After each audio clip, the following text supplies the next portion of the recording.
Hello, welcome back to the ELS news. तो चलिए बात करते हैं कि महाराष्ट्र की 288 विधानसभा सीटों में से किसकी बनेगी सरकार। तो ये जनता सर्वे का ओपिनियन पोल आपके सामने है कि 288 विधानसभा सीटों में से कौन सी पार्टी लहराएगी अपना झंडा महाराष्ट्र में। शिवसेना, बीजेपी, एनसीपी, कांग्रेस और अन्य में से किसकी बनेगी सरकार। 288 विधानसभा सीटों का ओपिनियन पोल आपके सामने है। तो बीजेपी खाते में कितनी सीटें जाएगी और शिवसेना कितनी सीटें लेकर जाएगी और एनसीपी खाते में कितनी सीटें जाएगी, साथ ही कांग्रेस पार्टी क्या है कोशिश और अन्य खाते में कितनी सीटें जाएगी, यह तमाम जानकारी अपडेट आप सभी को इस वीडियो में जानने को मिलने वाली है। तो बने रहेगा मेरे साथ इस वीडियो में लास्ट तक और पूरा जरूर देख लीजिएगा वीडियो को, और वीडियो को लाइक कीजिएगा। और आप किस पार्टी के सपोर्टर हैं, किस पार्टी को वोट देना पसंद करते हैं और आप कौन से राज्य से हैं, ये नीचे कमेंट बॉक्स में अवश्य दीजिएगा। तो चलिए बात करते हैं महाराष्ट्र के कुछ राजनीतिक टॉपिक के बारे में। तो महाराष्ट्र के उप मुख्यमंत्री देवेंद्र फडणवीस जी ने कहा है कि भारतीय जनता पार्टी बीजेपी यानी 2024 में होने वाले विधानसभा चुनाव को लेकर 150 सीटें जीतने का लक्ष्य हासिल करने की कोशिश में है। और वही पार्टी की नागपुर इकाई में कार्यकारी निकाय की बैठक में उन्होंने ये आरोप लगाया कि उद्धव ठाकरे की महाविधानसभा चुनाव में आघाड़ी सरकार घर में घूमने के काम कर रही है और भ्रष्टाचार से लिप्त थी। लेकिन इस बात में कितनी सच्चाई है ये बहुत जल्दी पता चलेगा चुनाव के बाद। तो चलिए बात करते हैं कि महाराष्ट्र की 288 विधानसभा सीटों में से किसकी बनेगी सरकार। तो सबसे पहले बात करते हैं सांगली जिले की 8 विधानसभा सीटों में से शिवसेना खाते में 1 सीट जाती हुई नजर आ रही है। साथ ही बीजेपी खाते में 5 सीटें जा सकती है और एनसीपी खाते में 1 सीट और कांग्रेस पार्टी खाते में भी 1 और अन्य पार्टी खाते में 0 सीट जा सकती है। इसी के साथ बात करते हैं सतारा जिले की 8 विधानसभा सीटों में से बीजेपी खाते में 2 सीटें जा सकती है और शिवसेना खाते में भी 2 सीट जाती हुई नजर आ रही है। साथ ही एनसीपी खाते में 1 सीट जा सकती है और कांग्रेस पार्टी खाते में 3 सीटें और अन्य पार्टी खाते में 0 सीट का सामना करना पड़ सकता है। इसी के साथ बात करते हैं सिंधुदुर्ग की विधानसभा सीट की 3 सीटों की बात की जाए तो बीजेपी खाते में 2 सीट जा सकती है और शिवसेना खाते में 1 सीट जाती हुई नजर आ रही है। साथ ही एनसीपी खाते में 0 सीट और कांग्रेस खाते में भी 0 और अन्य पार्टी खाते में 0 सीट जा सकती है। इसी के साथ हमने बात कर ली है महाराष्ट्र की विधानसभा सीटों की 19 सीटों की 288 विधानसभा सीटों में से तो शिवसेना खाते में 4 सीटें जा सकती है और बीजेपी खाते में 9 सीटें और एनसीपी खाते में 2 सीट जाती हुई नजर आ रही है। साथ ही कांग्रेस पार्टी खाते में 4 और अन्य पार्टी खाते में 0 सीट जा सकती है। इसी के साथ बात करते हैं अगले जिले सोलापुर की 11 विधानसभा सीटों में से बीजेपी खाते में 6 सीटें जा सकती है और शिवसेना खाते में 2 सीटें और एनसीपी खाते में 2 सीटें जाती हुई नजर आ रही है। साथ ही कांग्रेस के खाते में 0 और अन्य पार्टी खाते में 1 विधानसभा सीट जा सकती है। इसी के साथ बात करते हैं अगले जिले ठाणे की 18 विधानसभा सीटों में से शिवसेना खाते में 3 सीटें जा सकती है और बीजेपी खाते में 10 सीटें जाती हुई नजर आ रही है और एनसीपी पार्टी खाते में 4 सीटें जा सकती है और कांग्रेस पार्टी खाते में 1 और अन्य पार्टी खाते में 0 सीट जा सकती है। इसी के साथ बात करते हैं वर्धा जिले की 4 सीटों में से शिवसेना खाते में 1 सीट जा सकती है और बीजेपी खाते में 3 सीटें जाती हुई नजर आ रही है। साथ ही एनसीपी, कांग्रेस और अन्य खाते में 0 सीट का सामना करना पड़ सकता है। इसी बीच बात करते हैं कि महाराष्ट्र की 288 विधानसभा सीटों में से हमने 52 सीटों की बात कर ली है, जिनमें से शिवसेना खाते में 10 सीटें जा सकती है और बीजेपी खाते में 28 सीटें और एनसीपी खाते में 8 विधानसभा सीटें जा सकती है और कांग्रेस के खाते में 5 सीटें और अन्य पार्टी खाते में 1 विधानसभा सीट जा सकती है। इसी के साथ चर्चा करते हैं अगले जिले वासिम की 3 विधानसभा सीटों में से शिवसेना खाते में 1 सीट जा सकती है और बीजेपी खाते में भी 1 सीट और एनसीपी पार्टी खाते में 1 सीट और कांग्रेस खाते में 0 और अन्य पार्टी खाते में भी 0 सीट जा सकती है। इसी के साथ बात करते हैं अगले जिले यवतमाल की 7 विधानसभा सीटों में से शिवसेना खाते में 1 सीट जा सकती है और बीजेपी खाते में 2 सीटें और एनसीपी खाते में 2 और कांग्रेस खाते में 1 सीट और अन्य पार्टी खाते में भी 1 सीट जाती हुई नजर आ रही है। इसी के साथ बात कर जाए मुंबई की 26 विधानसभा सीटों में से शिवसेना खाते में 7 सीटें जा सकती है और बीजेपी खाते में 13 सीटें और एनसीपी खाते में 4 सीटें और कांग्रेस खाते में 2 और अन्य पार्टी खाते में 0 विधानसभा सीट जा सकती है। इसी के साथ चर्चा करते हैं कि महाराष्ट्र की 288 विधानसभा सीटों में से हमने बात कर ली है 88 विधानसभा सीटों की। तो शिवसेना खाते में 19 सीटें जा सकती है और बीजेपी खाते में 44 सीटें और एनसीपी पार्टी खाते में 15 सीटें और कांग्रेस खाते में 8 और अन्य खाते में 2 विधानसभा सीटें जा सकती है। इसी के साथ चर्चा करते हैं अगले जिले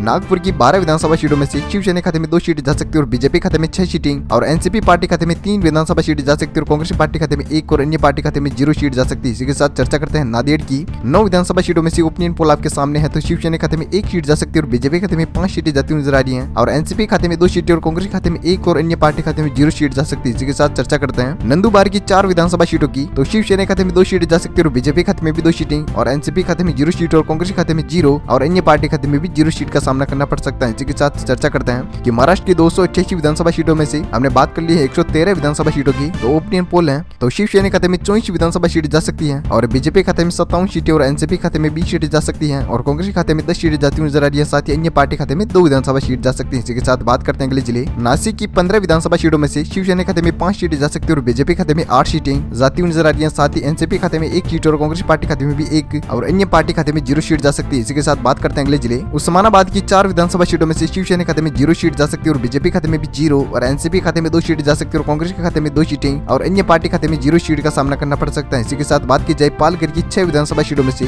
शिवसेना खाते में 2 विधानसभा सीटें जा सकती है और बीजेपी खाते में 3 सीटें और एनसीपी खाते में 1 सीट और कांग्रेस खाते में 0 और अन्य पार्टी खाते में भी 0 विधानसभा सीट जा सकती है। इसी के साथ चर्चा करते हैं कि महाराष्ट्र की 288 विधानसभा सीटों में से 138 सीटों की हमने बात कर ली है, जिनमें से शिवसेना खाते में 31 विधानसभा सीट जा सकती है और बीजेपी खाते में 68 विधानसभा सीट जा सकती है और एनसीपी खाते में 24 सीटें और कांग्रेस पार्टी खाते में 13 विधानसभा सीट जा सकती है और अन्य पार्टी खाते में 2 विधानसभा सीट जा सकती सकती है। इसी के साथ चर्चा करते हैं परभणी की 4 विधानसभा सीटों में से शिवसेना खाते में 1 सीट जा सकती है और बीजेपी खाते में 3 सीटें और एनसीपी खाते में 0 सीट जाती नजर आ रही है और कांग्रेस पार्टी खाते में 0 सीट जा सकती है और अन्य पार्टी खाते में भी 0 विधानसभा सीट जा सकती है। इसी के साथ बात करते हैं पुणे की 21 विधानसभा सीटों में से शिवसेना खाते में 5 विधानसभा सीट जा सकती है और बीजेपी खाते में 14 सीटें जाती हुई नजर आ रही है। साथ ही एनसीपी खाते में 2 सीटें और कांग्रेस खाते में 0 सीट और अन्य पार्टी खाते में भी 0 विधानसभा सीट जा सकती है। इसी के साथ बात करते हैं रायगढ़ जिले की 7 विधानसभा सीटों में से शिवसेना खाते में 2 सीटें जा सकती है और बीजेपी खाते में 3 सीटें और एनसीपी खाते में 1 सीट और कांग्रेस पार्टी खाते में भी 1 और अन्य पार्टी खाते में 0 सीट जा सकती है। इसी के साथ हमने बात कर ली है महाराष्ट्र की 288 विधानसभा सीटों में से 170 सीटों की तो ओपिनियन पोल है तो बीजेपी खाते में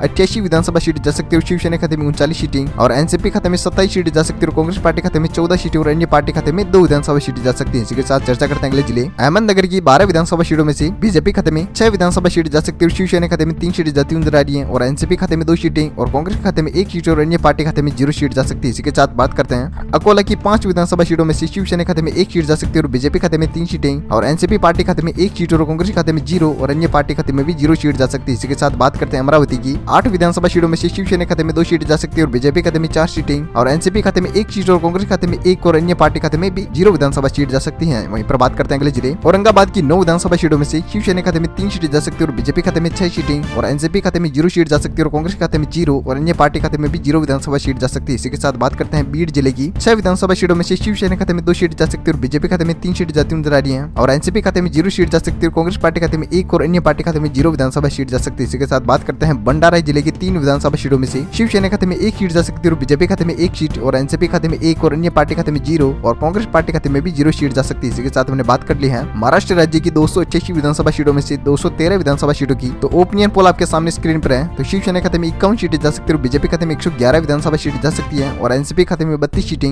जाती हुई नजर आ रही है। साथ ही कांग्रेस पार्टी खाते में 17 सीटें और अन्य पार्टी खाते में 2 विधानसभा सीटें जा सकती है। इसी के साथ चर्चा करते हैं अगले जिले बुलढाना की 7 विधानसभा सीटों में से शिवसेना खाते में 3 सीटें जा सकती है और बीजेपी खाते में 4 सीटें और एनसीपी खाते में 0 सीट और कांग्रेस पार्टी खाते में 0 और अन्य पार्टी खाते में भी 0 विधानसभा सीट जा सकती है। इसी के साथ चर्चा करते हैं चंद्रपुर की 6 विधानसभा सीटों में से शिवसेना खाते में 2 सीटें जा सकती है और बीजेपी खाते में 3 सीटें जाती नजर आ रही है और एनसीपी खाते में 0 सीट जा सकती है और कांग्रेस पार्टी खाते में 1 सीट और अन्य पार्टी खाते में 0 विधानसभा सीट जा सकती है। इसी के साथ चर्चा करते हैं धुले की 5 विधानसभा सीटों में से शिवसेना खाते में 1 सीट जा सकती है और बीजेपी खाते में 2 सीटें और एनसीपी खाते में भी 1 सीट जाती नजर आ रही है। साथ ही कांग्रेस पार्टी खाते में 1 सीट और अन्य पार्टी खाते में 0 सीट जा सकती है। वहीं पर बात करते हैं कि महाराष्ट्र की 288 विधानसभा सीटों में से हमने बात कर ली है 231 विधानसभा सीटों की तो ओपिनियन पोल आपके सामने तो शिवसेना खाते में 57 विधानसभा सीटें जा सकती है और बीजेपी खाते में 120 सीटें और एनसीपी खाते में 33 विधानसभा सीटें जा सकती है और कांग्रेस पार्टी खाते में 19 सीटें और अन्य पार्टी खाते में 2 विधानसभा सीटें जा सकती है। इसी के साथ चर्चा करते हैं अगले जिले रत्नागिरी की 5 विधानसभा सीटों में से शिवसेना खाते में 2 सीटें जा सकती है और बीजेपी खाते में 3 सीटें और एनसीपी खाते में 0 सीट जा सकती है और कांग्रेस के खाते में 0 और अन्य पार्टी खाते में भी 0 विधानसभा सीट जा सकती है। इसी के साथ बात करते हैं गढ़चिरौली की 3 विधानसभा सीटों में से शिवसेना खाते में 1 सीट जा सकती है और बीजेपी खाते में भी 1 सीट और एनसीपी खाते में 1 और कांग्रेस पार्टी खाते में 0 और अन्य पार्टी खाते में भी 0 विधानसभा सीट जा सकती है। इसी के साथ चर्चा करते हैं गोंदिया जिले की 4 विधानसभा सीटों में से शिवसेना खाते में 2 सीट जा सकती है और बीजेपी खाते में 2 सीटें और एनसीपी खाते में 0 सीट जा सकती है और कांग्रेस पार्टी खाते में भी 0 और अन्य पार्टी खाते में भी 0 सीट का सामना करना पड़ सकता है। इसी के साथ हमने बात कर ली है महाराष्ट्र की 288 विधानसभा सीटों में से 243 सीटों की तो शिवसेना खाते में 62 विधानसभा सीटें जा सकती है और बीजेपी खाते में 126 सीटें और एनसीपी खाते में 34 विधानसभा सीटें जा सकती है और कांग्रेस पार्टी खाते में 19 सीटें और अन्य पार्टी खाते में 2 विधानसभा सीटें जा सकती है। इसी के साथ चर्चा करते हैं अगले राज्य की तो अगला जिला है हिंगोली की 3 विधानसभा सीटों में से शिवसेना खाते में 1 सीट जा सकती है और बीजेपी खाते में 2 सीटें और एनसीपी खाते में 0 सीट जा सकती है और कांग्रेस पार्टी खाते में भी 0 और अन्य पार्टी खाते में भी 0 विधानसभा सीट जा सकती है। इसी के साथ बात करते हैं कि जलगांव की 11 विधानसभा सीटों में से शिवसेना खाते में 4 सीटें जा सकती है और बीजेपी खाते में 5 सीटें और एनसीपी खाते में 1 सीट जा सकती है और कांग्रेस पार्टी खाते में 1 और अन्य पार्टी खाते में 0 सीट जा सकती है। इसी के साथ चर्चा करते हैं जलना की 5 विधानसभा सीटों में से शिवसेना खाते में 2 सीटें जा सकती है और बीजेपी खाते में 3 सीटें और एनसीपी खाते में 0 सीट और कांग्रेस खाते में 0 और अन्य पार्टी खाते में भी 0 विधानसभा सीट जा सकती है। इसी के साथ चर्चा कर ली हमने महाराष्ट्र की 288 विधानसभा सीटों में से 262 सीटों की तो बीजेपी खाते में 136 विधानसभा सीट जा सकती है और शिवसेना खाते में 169 सीटें और एनसीपी खाते में 35 सीटें जा सकती है और कांग्रेस पार्टी खाते में 20 सीटें और अन्य पार्टी खाते में 2 विधानसभा सीट जा सकती है। इसी के साथ चर्चा करते हैं कोल्हापुर जिले की 10 विधानसभा सीटों में से शिवसेना खाते में 3 सीटें जा सकती है और बीजेपी खाते में 5 सीटें और एनसीपी खाते में 1 सीट और कांग्रेस खाते में 1 और अन्य पार्टी खाते में 0 सीट जा सकती है। इसी के साथ बात कर ली हमने लातूर की 6 विधानसभा सीटों में से शिवसेना खाते में 2 विधानसभा सीट जा सकती है और बीजेपी खाते में 3 सीटें और एनसीपी खाते में 0 सीट जा सकती है और कांग्रेस खाते में 1 और अन्य पार्टी खाते में 0 विधानसभा सीट जा सकती है। इसी के साथ बात करते हैं मुंबई शहर की